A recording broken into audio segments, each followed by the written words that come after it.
नमस्कार। देखिए, हिजाब को लेकर जो सियासत चल रहा था वो सियासत ही कह सकते हैं, और उस सियासत के दौरान एक मीडिया जो नैरेटिव बनाने की कोशिश कर रही थी, या यूं कहें कि उस नैरेटिव को बनाए रखने के लिए जो दो तरीके का माइंडसेट इन दिनों देश में चल रहा है ना।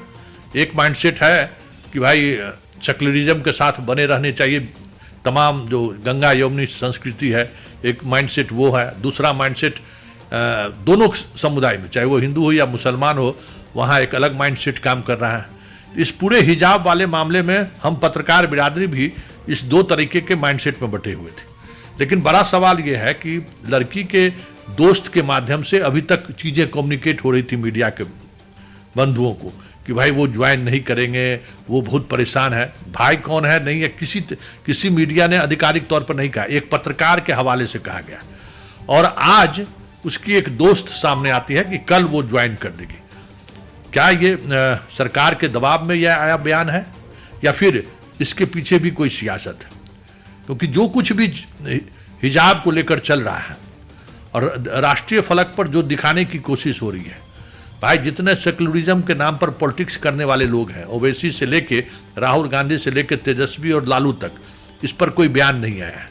जब बयान नहीं आया तो इसका मतलब समझिए कि देश की राजनीति को मुसलमान भी समझ रहा है और इस तरीके की राजनीति करने वाले लोग भी समझ रहे हैं कि इस मामले को जितनी हवा दिया जाएगा उसमें जो उस तरीके की। और बंगाल में चुनाव भी है, आप समझ लीजिए, बंगाल में चुनाव है, लड़की बिहार से गई है बंगाल, तो उसका अपना एक राजनीतिक चीज़ों को भी समझ सकते हैं कि हर चीज़ तो कहीं न कहीं राजनीति, यहाँ तो भाई घर घर में राजनीति है और बिना राजनीति के आप रह भी नहीं सकते हैं।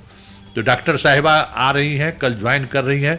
इस बीच जितना उथल पुथल होना था देश के स्तर पर, अंतर्राष्ट्रीय स्तर पर, वो उथल पुथल को लोगों ने महसूस भी किया है। एक अलग तरीके से उस चीज़ों को रखने की कोशिश भी हुई। लेकिन बड़ा सवाल ये है कि नीतीश कुमार के इस व्यवहार के बावजूद भी खास करके अल्पसंख्यक समुदाय जिस धैर्य का परिचय दिया है वो सैल्यूट करने वाली बात है, क्योंकि उनको हर स्तर पर भड़काने की कोशिश हुई और बीजेपी के भी कुछ नेता उसमें घी डालने की कोशिश लगातार जारी रखे। गिरिराज सिंह जैसे और बचौल जैसे नेता इस तरीके का बयान दिए कि मामला और आगे बढ़े। लेकिन अल्पसंख्यक समुदाय ने बहुत ही संयम से काम लिया। अब जिसको बिहार की पॉलिटिक्स और बंगाल की पॉलिटिक्स और यूपी की पॉलिटिक्स से मतलब नहीं है, अब कश्मीर में कोई कुछ बोल दे तो उसका कोई मतलब नहीं है। लेकिन हिंदी बेल्ट में जो राजनीति मोदी ने कह सकते हैं कि घर घर तक पहुंचाया है, उस राजनीति का लाभ बीजेपी नहीं उठा सके।